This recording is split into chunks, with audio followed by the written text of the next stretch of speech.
Eh bien bonjour, bonsoir, j'espère que vous allez bien, c'est Fleu. Aujourd'hui on se retrouve pour les spoilers, résumé complet du chapitre 1149 de One Piece. Ça va être juste incroyable pour ceux qui ont déjà vu la première partie spoiler, ou même d'ailleurs le résumé complet depuis ce matin.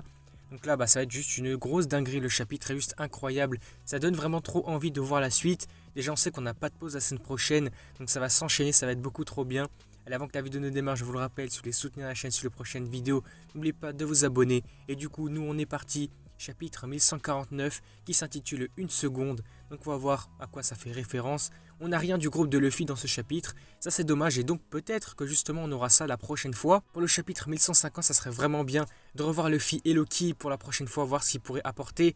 Voir leur puissance aussi. Peut-être s'ils s'associent, je sais pas. En tout cas voir Loki, ça serait vraiment incroyable. Donc on commence sur ce chapitre avec Gaban. On revient là où on s'était laissé au chapitre précédent. Qui est en train de couper Summers en deux carrément au niveau de la poitrine. Avec une attaque qu'il va appeler Futenraku. Donc Summers va tomber sur les épines et comme il ne peut pas se régénérer, il va rester par terre au sol carrément pendant tout le chapitre. Donc lui il est déjà KO, il est fini Summers carrément.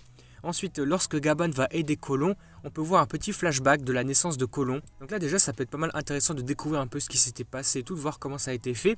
On revient ensuite dans le présent, Gaban va dire à Colon de tenir une seconde, d'où donc la référence au titre du chapitre, alors que pendant ce temps Gunko commence à poignarder le cou de Colon avec une épée flèche. En utilisant son pouvoir de fruit du démon évidemment, on voit carrément même que le cou de Colon va commencer à saigner. Attends là c'est fou, elle le prend en otage, elle le blesse et tout, elle lui fait du mal. En vrai c'est un peu chaud hein. Gaban est furieux à ce moment-là forcément et prêt à attaquer Gunko. On voit des éclairs noirs qui sortent de sa hache. Carrément c'est le haki des rois du coup, revêtement du haki des rois. Ouais c'est une grosse dinguerie. Mais le haki de l'observation de Gaban va lui montrer que Colon sera tué avant qu'il ne puisse le sauver. Donc en fait ouais c'est le haki de l'observation avancé. On voit comment Gunko transperce le cou de Colon. Alors à ce moment-là Gaban va céder finalement face à ce chantage, cette prise d'otage. Il va lâcher sa hache en disant s'il vous plaît arrêtez je me rends. On voit même l'expression de Gaban qui est assez déchirante pour le coup forcément. Tu vois que ton fils va se faire tuer en fait. Je comprends totalement, c'est tout à fait logique et compréhensible. Ensuite, dans une double page incroyable, Gunko va alors poignarder cette fois-ci le torse de Gaban avec 3 flèches venant de son pouvoir. Gaban va alors tomber de la grande branche en s'excusant auprès de Colon et d'Elbaf. Parce que c'est vrai finalement en quelque sorte, il aura été impuissant face à Gunko, malgré le fait qu'il a réussi à battre Summers.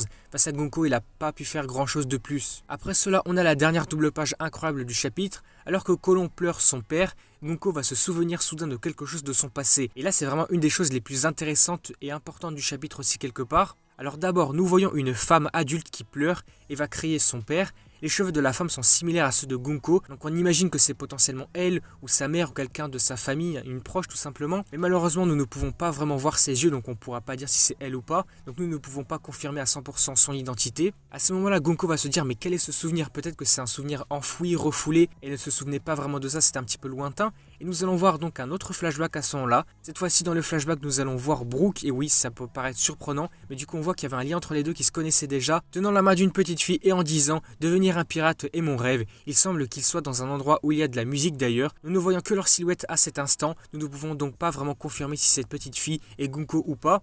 On a vraiment l'impression qu'il y a des liens quelque part et qu'ils se connaissaient avant. En fait c'est vraiment tout là l'aspect important du chapitre. Mais comme le leaker va le dire, mais tout porte à croire que c'est bien le cas. Donc faut partir potentiellement de ce principe-là. On n'est pas 100% garanti que c'est vraiment ça. On revient par la suite dans le présent. Brook va regarder Gunko en disant, mais comme ils se ressemblent, donc là il doit peut-être repenser à cette fille-là d'il y a longtemps. Et donc je pense que ça serait un lien supplémentaire qui viendrait confirmer qu'ils se connaissaient bel et bien. Et Gunko, elle de son côté, va courir vers Brook en disant, mais c'était Brook. Mais soudain la voix d'Imu va apparaître dans la tête des 3 chevaliers divins.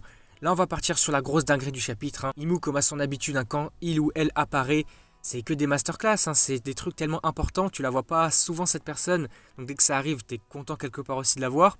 Donc Imu va dire, mais pourquoi prenez-vous autant de temps les chevaliers divins? À cet instant on voit Summers, Killingham qui vont être choqués de dire, attends quoi, elle apparaît comme ça, elle nous dit des choses. Ici on comprend bien que pour l'instant elle est en colère, elle est furieuse, quant au fait qu'ils prennent beaucoup trop de temps à accomplir leur mission. On va voir un petit instant les enfants géants qui vont dire, mais qu'est-ce qui ne va pas avec cette femme?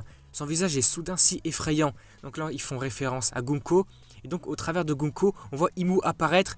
Là, c'est surprenant. Donc, Imu va dire la Terre Sainte est en proie aux flammes. Nous avons besoin de la puissance militaire maintenant. Et donc, dans la dernière image du chapitre, qui est vraiment juste épique finalement, nous voyons qu'Imu va prendre le contrôle complet du corps de Gunko. Gunko a maintenant les yeux d'Imu. Et même plusieurs éclairs noirs vont sortir de son corps. Imu va dire « Je vais vous montrer ce que signifie être gouverné par un dieu ». Le chapitre s'arrête là. Et franchement, c'est une dinguerie, j'ai pas d'autres mots. c'est incroyable, l'apparition de Imu à travers le corps de Gunko, donc elle prend contrôle de son corps. Ici on voit bien qu'elle est en colère justement parce que les chevaliers divins prennent beaucoup trop de temps pour accomplir leur mission. Et donc là maintenant, elle va potentiellement montrer l'étendue de ses capacités, ses pouvoirs. Elle va vraiment montrer ici ce que signifie être gouverné par un dieu. Et là ouais vraiment c'est juste fou. Déjà ça, l'apparition de Imu, et de l'autre côté on apprend que sur la Terre Sainte, en fait il y a vraiment des flammes de partout. On voit que la Terre Sainte est vraiment prise d'assaut par quelqu'un, par un groupe. On ne sait pas si c'est Barbe Noire, si ce sont les révolutionnaires, on ne sait pas vraiment. On voit qu'il y a un double jeu finalement, il se passe des choses sur la Terre Sainte, il se passe des choses à Elbaf, Imu apparaît, il se passe plein de trucs en fait, et là ça a l'air vraiment trop intéressant. J'ai trop envie de voir ce qui se passera la semaine prochaine. Donc on l'a dit en début de vidéo, il n'y a pas de pause, donc là ça va être beaucoup trop bien. Peut-être que la semaine prochaine, donc au chapitre 1150, on verra ce qui se passera du côté de Imu, peut-être ses pouvoirs, son potentiel, voir l'étendue de ses capacités, ça serait vraiment bien pour le coup. Et peut-être que par ailleurs on pourrait voir aussi la réapparition de Luffy, de Loki, et là aussi ça pourrait être d'autant plus intéressant de voir ça, peut-être une confrontation entre les deux, là ça serait vraiment bien. Et puis du coup écoutez, nous on va se laisser là-dessus, le chapitre aura été vraiment intéressant, j'ai trop hâte de la suite. N'hésitez pas à me faire part de vos avis là-dessus concernant tout ça, vos attentes, vos théories pour la suite, ce que vous pensez concernant Imu, etc. Et du coup si la vidéo vous a plu, n'hésitez pas à liker, à commenter, à partager comme d'habitude, et puis surtout n'oubliez pas de vous abonner à la chaîne pour soutenir et suivre les prochaines vidéos, et du coup moi je vous dis à la prochaine.